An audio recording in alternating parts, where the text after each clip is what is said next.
दिग्गजों का नामांकन। राजनांदगांव से भूपेश बघेल भरेंगे नामांकन। कलेक्ट्रेट पहुंचे भूपेश बघेल। नेता प्रतिपक्ष चरणदास महंत भी मौजूद। महासमुंद सीट से पूर्व मंत्री ताम्रध्वज साहू भरेंगे नामांकन। नामांकन रैली में शामिल होंगे दिग्गज नेता। कांकेर से बीजेपी प्रत्याशी डॉक्टर चरणदास महंत जी का और हमारे पीसीसी चीफ दीपक बैज जी का, जिन्होंने मेरा नाम प्रस्तावित किया और मुझे नांदगांव जैसे ये संस्कार धानी है जहां से मुझे नेतृत्व करने का, यहाँ के क्षेत्र की जनता की सेवा करने का अवसर मिलेगा। तो काफी उत्साह है लोगों में और सभी ब्लॉकों का दौरा हो चुका है, सभी विधानसभा हम लोग जा चुके हैं। कार्यकर्ताओं में बहुत उत्साह है। आम किसान, मजदूर, आदिवासी, हमारे अनुसूचित जाति के लोग, महिलाएं सब आतुर हैं। 26 तारीख का इंतजार सब कर रहे हैं और मुझे पूरा विश्वास है सबका आशीर्वाद मुझे मिलेगा।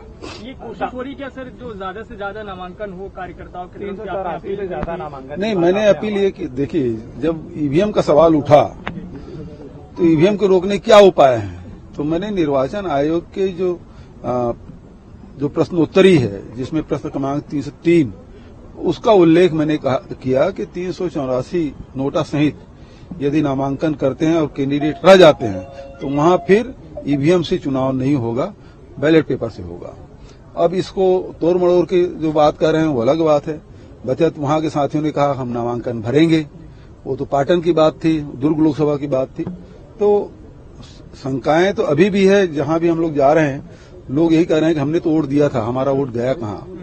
हमारे पोलिंग बूथ से हमको लीड करना था लेकिन हम पिछड़ गए। तो ईवीएम पे लोगों का विश्वास तो रहा नहीं। अभी जिस प्रकार से सुप्रीम कोर्ट में भी इलेक्शन कमीशन को जो नोटिस दिया है वो भी बहुत महत्वपूर्ण है और यदि ये इसी समय जल्दी से जल्दी यदि उसमें कोई फैसला आ जाता तो बड़ी बात होगी। जो वीवीपैट है वो मतदाता के हाथ में आए और वो बॉक्स में डाले और उसकी गिनती हो, ये तो सभी चाहते हैं, सभी नेताओं ने भी कहा। और जिस प्रकार से राहुल जी ने 31 तारीख को रामलीला मैदान में जो कहा कि मैच फिक्सिंग की बात, तो वो शंकाएं तो सब में है। लोकतंत्र के इस पर्व में आपने पहले नामांकन कर दिया, संतोष पांडे प्रतिनिधि आपके रहेंगे, तो उनको शुभकामनाएं देंगे आप? देखिए, संतोष पांडे जी पहले सांसद रहे और यहाँ के लोग उसे ढूंढ भी रहे हैं। हमने तो 5 साल देखा नहीं है और संतोष जी को मेरी शुभकामनाएं है कि उनको दोबारा टिकट मिला। क्या सर फंड रिलीज को लेकर कोई दिक्कत आ रही है? छत्तीसगढ़ में भी प्रत्याशियों के सामने ये संकट है, क्या चुनाव लड़ा? देखिए, जिस प्रकार से रंगाबाजी उन्होंने की आईटी ने, आखिर भी सुप्रीम कोर्ट ने कल फैसला दिया तो इतने दिन 1.5 महीने तक के हम लोगों को परेशान करते रहे। हमारे कोषाध्यक्ष है, ऑफिस बेयरर है, सारे लोग परेशान रहे थे, हमारे राष्ट्रीय अध्यक्ष सब लोग परेशान थे। तो ये कोशिश यही है कि लोकतंत्र में मैच फिक्सिंग करने की कोशिश भारतीय जनता पार्टी और उसकी सरकार कर रही है। राजगढ़ से 400 से ज्यादा हो गया। तो ये देखिए, आपको सुनवा रहे थे भूपेश बघेल मीडिया कर्मियों से मुखातिब होते हुए ईवीएम पर सवाल खड़े किए। सर, आज लोकसभा के लिए आपने नॉमिनेशन फाइल किया। आज मेरे नामांकन के समय में हमारे सीएलपी लीडर आदरणीय डॉक्टर चरणदास महंत जी और विधायकगण और हमारे प्रस्तावक लोग भी उपस्थित थे। आज नामांकन रैली भी इसके बाद निकलेगी। बड़ी संख्या में लोग सभी विधानसभा क्षेत्र से आ रहे हैं। सर, आप और संतोष पांडे जी राजनांदगांव से आमने सामने होंगे, कितनी बड़ी चुनौती देखते हैं? देखिए, चुनौती कोई भी जो चुनाव है उसको कभी हम लोग हल्के में नहीं लेते और पूरी गंभीरता से हम लोग लड़ते हैं। तो संतोष पांडे ही प्रत्याशी नहीं है बल्कि जो उनके जो संगठन है वो भी लड़ेगी।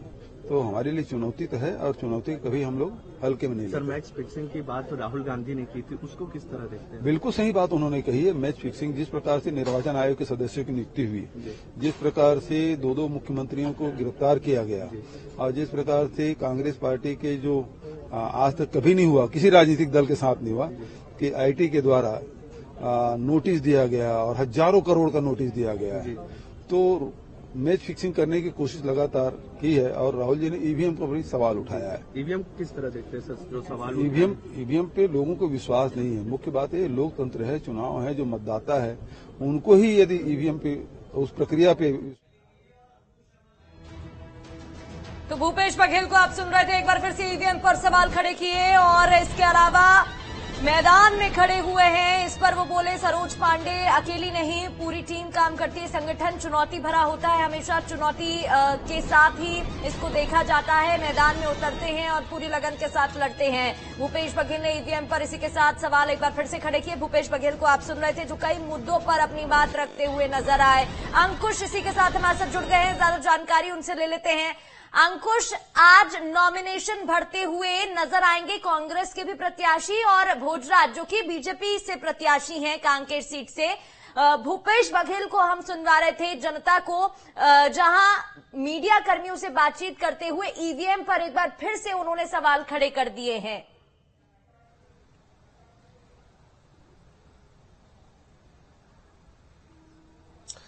देखिए, बिल्कुल निश्चित तौर पर और पूर्व मुख्यमंत्री भूपेश बघेल ने यह पहली बार नहीं है कि जब ईवीएम पर सवाल खड़े किए हों। इसके पहले भी वो कई बार ईवीएम पर सवाल खड़े करते नजर आए हैं और उसकी विश्वसनीयता पर जो है उन्होंने कई तरह के तीखे प्रहार किए हैं।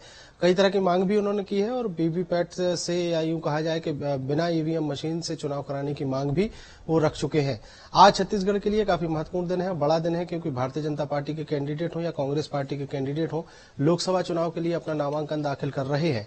पूर्व मुख्यमंत्री भूपेश बघेल जो हैं वो राजनांदगांव से अपना पर्चा दाखिल कर रहे हैं, तो भोजराज नांग कांकेर लोकसभा से अपना पर्चा दाखिल कर रहे हैं। पूर्व गृह मंत्री अगर ताम्रध्वज साहू की अगर बात करें तो महासमुंद से वो अपना पर्चा दाखिल करेंगे।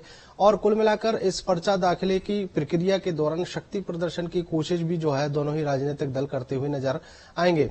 भोजराज नाग की जो पर्चा दाखिल होगा उसके पहले एक नामांकन रैली रखी गई है। रैली में मुख्यमंत्री विष्णुदेव साय जो है वो भी पहुंच रहे हैं, प्रदेश के कई कैबिनेट के मंत्री जो हैं वो भी पहुंच रहे हैं। तो एक बड़ी शक्ति प्रदर्शन के साथ वहां पर नामांकन जो है वो दाखिल करते हुए दिखाई देगा। राजनांदगांव की अगर बात करें तो पूर्व मुख्यमंत्री भूपेश बघेल के साथ साथ उनके कई लीडर हैं जो प्रदेश स्तर के, वो भी उस रैली में शामिल हुए हैं, नामांकन दाखिल कर रहे हैं और एक सभा भी वहां पर रखी गई है।